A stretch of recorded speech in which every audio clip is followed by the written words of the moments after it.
So, first of all, there's a lot of anxiety going on in the room, right? So we can talk about that. Here's the thing. We got into a congressional race, right? 31 counties long. Everything from Boone County all the way down to Chico County with Eudora, Arkansas. It's a huge undertaking. When we first jumped into the race last year, they told us it was the most Republican district in the country. I disagree. And I think as the numbers come out tonight, you're going to see exactly what we know. Arkansas as a whole, not just the 1st Congressional District, but Arkansas as a whole, we just don't vote. That's the big deal, right? So when we sit back and we look at everything that we've done, from taking trips down to Mexico at the border and spending nights with Border Patrol agents and migrants and asylum seekers, to going up to Harrison, Arkansas, and for those of y'all that can't tell, I look how I look, right? So Harrison, Arkansas is supposed to be this big challenge, but I'm going to tell you something.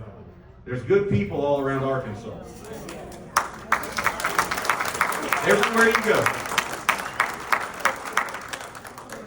And I'm proud of the work that we did, and we need to go ahead and make sure that every single vote is counted. Because people showed up to the polls this election cycle like we haven't seen in a very, very long time. Though out the door, lines out the door, everywhere we turned and looked. So I'm excited. And I know how the numbers look right now, and I can feel the anxiety in the room, but I'm going to tell you something. I can talk about me, for the next 10 minutes or whatever, but I want to talk about Marcus Jones. Yeah. I know he's in the room right now. French Hill didn't know what hit him. When Marcus Jones showed up on the scene being a retired colonel for 29 years, I already knew, being ex-Army myself as an enlisted guy, okay, maybe this guy's got something. And then I got a chance to talk to Marcus, and we got a chance to bounce ideas off of each other. Boy, if you only knew that Marcus is the right guy, this should not even be close. See, my opponent tried to make it easy for me, and I wish we could have gotten some fundraising and some national interest, because he's suing you, he's suing the American taxpayer. French Hill's a little bit smarter than that. He's not going to come right out and do these kinds of things to hand the race over to Marcus. But Colonel Jones doesn't need any help, because he puts in the work and he puts in the effort and he pounds the sand and he goes out to every single door and he goes and meets people where they are, because that is what leadership is.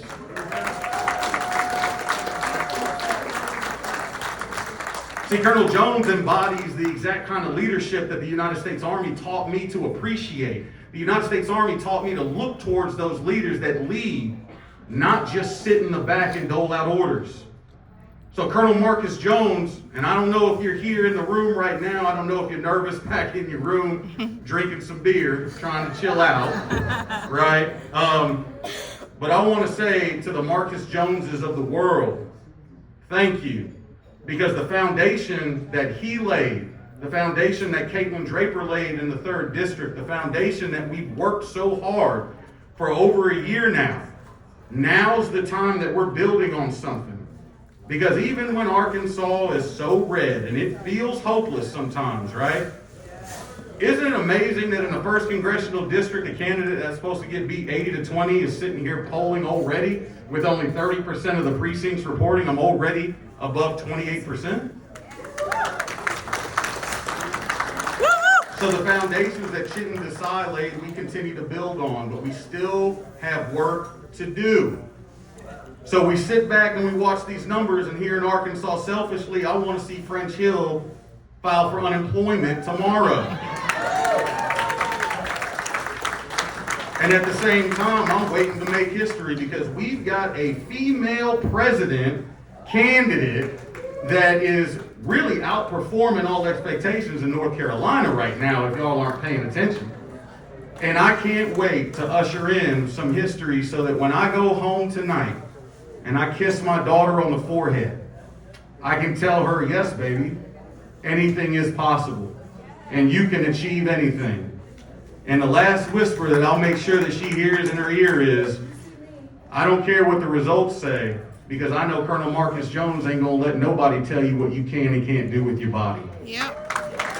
Thank you all so much. I appreciate you all being here.